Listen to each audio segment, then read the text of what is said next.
Time now for some sports news. In England, Chelsea manager Jose Mourinho has rejected the notion that his side already has one hand on the first league title in 4 years, but is full of praise for their quality and consistency in the Premier League. The Blues preserved their lead at the top of the Premier League with a dominant 2-0 win over high-flying West Ham United on Boxing Day, with skipper John Terry and Diego Costa getting the goals.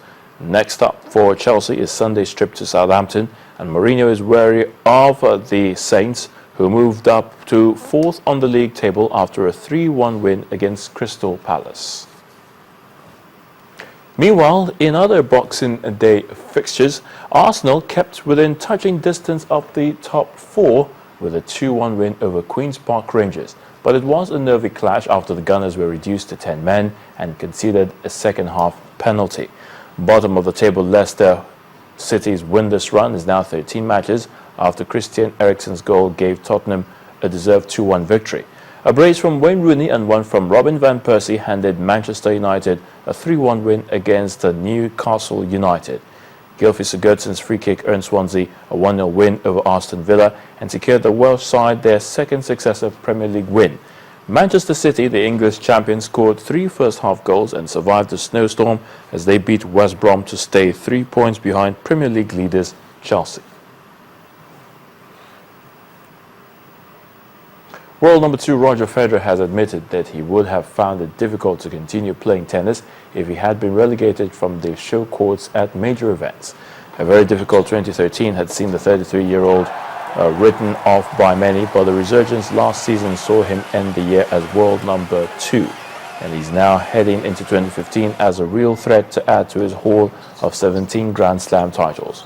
Despite his last major victory coming at Wimbledon in 2012, Federer believes he remains one of tennis' biggest draws.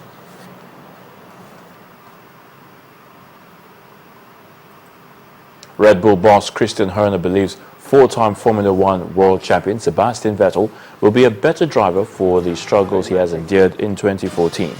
Horner said a tough final season at Red Bull, in which Vettel found it difficult to get comfortable with the handling of the RB10 car, would ultimately be good for his former charge. The German was soundly beaten by new Red Bull teammate Daniel Ricciardo this season, failing to win a race for the first time since he became a full-time Formula One driver in 2008. And that's in the sports news. The news at 10 continues shortly.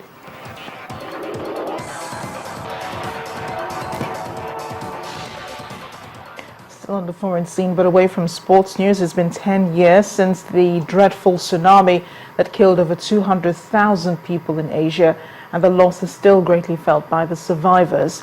Memorial services held earlier today in Indonesia, Sri Lanka, Thailand and India for the victims of the Indian Ocean tsunami. In Indonesia's province of Aceh, the worst-hit area, Vice President Yusuf Kala led tributes to the dead at the Siron mass grave.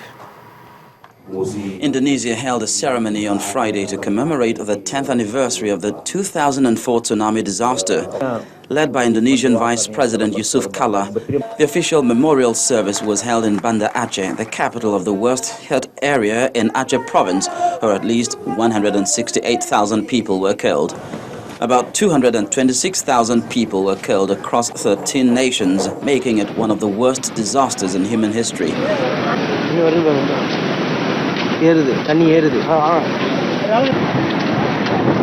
In India, tsunami survivors walked nearly 3 kilometers in silence through Vailangkani town, converging on a memorial set up to honor the dead. India, one of the worst-hit countries, lost an estimated 16,279 people, and another 730,000 were believed to have been displaced in the disaster. Hundreds of thousands of buildings and homes were damaged or destroyed when the enormous waves smashed into the coast. And in Thailand, Christian, Muslim and Buddhist prayers were held in Ban Nam Kem village in Phang Nga province for those killed in the 2004 tsunami. More than 5,300 people died in 6 provinces along Thailand's coast on the Andaman Sea in the 2004 Indian Ocean tsunami. 80% of the deaths were reported in Phang Nga province.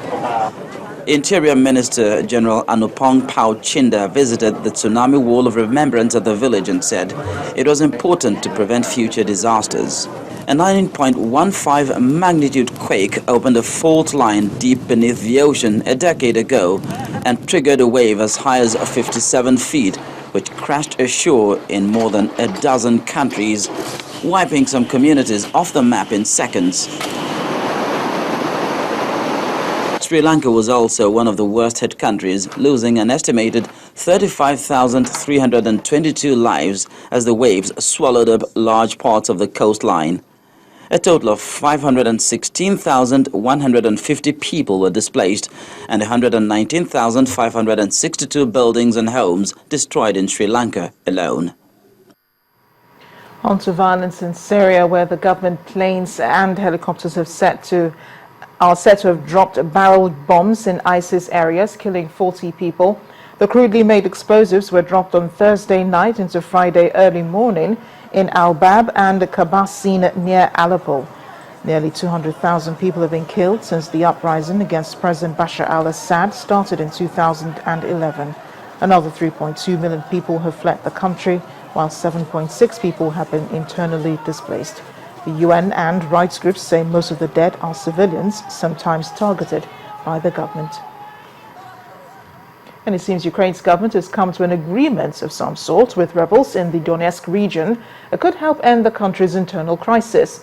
Both sides exchanged scores of prisoners, numbering 225 on the government side and 150 on the side of the rebels, with more expected to be released tomorrow. It's been described as the largest exchange of prisoners since the start of the conflict in April. The gesture was not extended to Crimea, however. Instead, Ukraine froze vital bus and rail links with the region.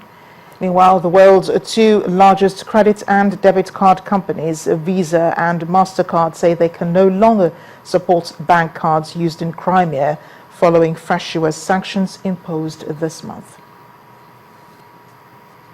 To entertainment news now, top celebrities sent out Christmas messages over social media. Here's Mayowa Ogundele with the details and other entertainment stories.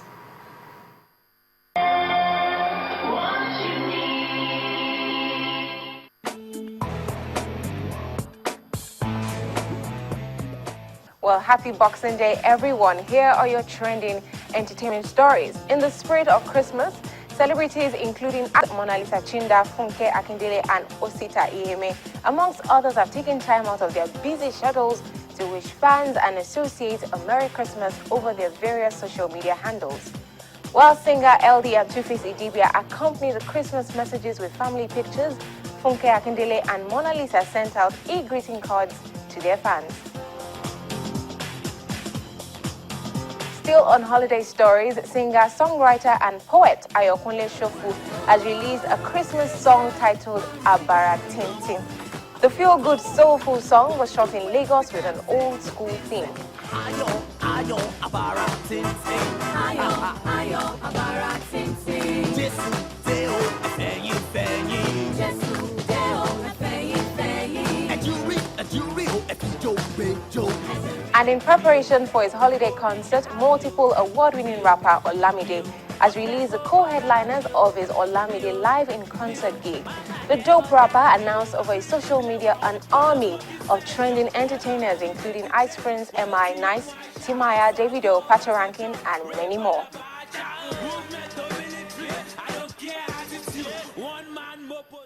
And sonorous singer Tosi Martins has revealed the reason why his spell at Storm Records had to come to a rather disappointing end, as both parties failed to realize the potentials of the business partnership. The Olomi singer, who was at the Major League Hip Hop and Rap record label for about 3 years, believes the record label has limited ideas in pushing his kind of music. But I feel that the platform wasn't set up for my kind of music. So the question would then be, why did I go there? Because, I mean, there were other factors we're looking for. They had some inroad to the corporate world. The persons who were behind it were lovers of music. So those were the factors I considered before putting in for a relationship with them. And they did their best within the limits of what they knew how to do. Maybe it just wasn't perfect for my kind of music. But there are other areas of the relationship that are really beneficial in terms of exposure for certain kinds of performances, events, even locally and internationally. Well, that's all for entertainment tonight. The news at 10. We'll be right back.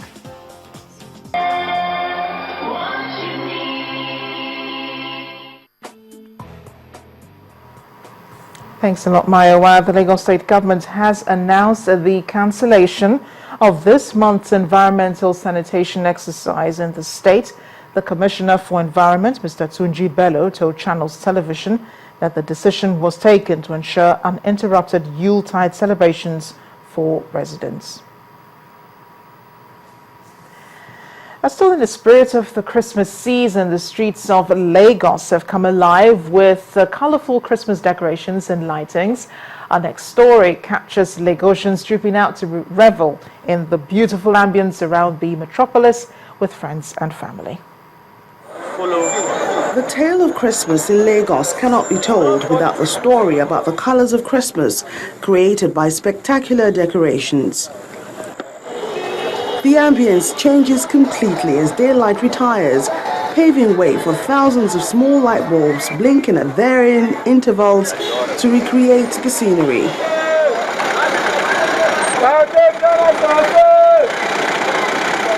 Different Christmas emblems, including Christmas trees, mangers and grotto, Santa Claus and his sleigh, tunnels and dripping lights, and many more, spark up the spirit of Christmas as Lagosians bask in the Christmas euphoria. We just incidentally stumbled on this driving around 2 days ago, and I'm like, wow, I have to come back here and come inside and feel it, and it's been so awesome. It really shows the spirit of Christmas, fun, joy, and everything that has to go with it. Christmas is generally believed to be a time to care, share and be merry, amongst other things. Having a bright and beautiful city for Christmas has to be that proverbial icing on the cake for those spending Christmas in Lagos State. One of the main attractions for those of us still staying back in the state. And the main news again, the Northern State Governors Forum has challenged Nigerians to make sincere commitments towards tackling the challenges facing the nation and called for a more united country. Nigerians today trooped out in large numbers to leisure spots across the country to savor the moment of the second day of the Yuletide celebration. And Indonesia and other nations affected by the Indian Ocean tsunami, which killed over 200,000 lives today, marked the 10th anniversary of the tragic incident. That's the news at 10 tonight. Thank you for watching. The holiday continues with a long weekend ahead of you. Enjoy it. I'm Amarachi Obani. Good night.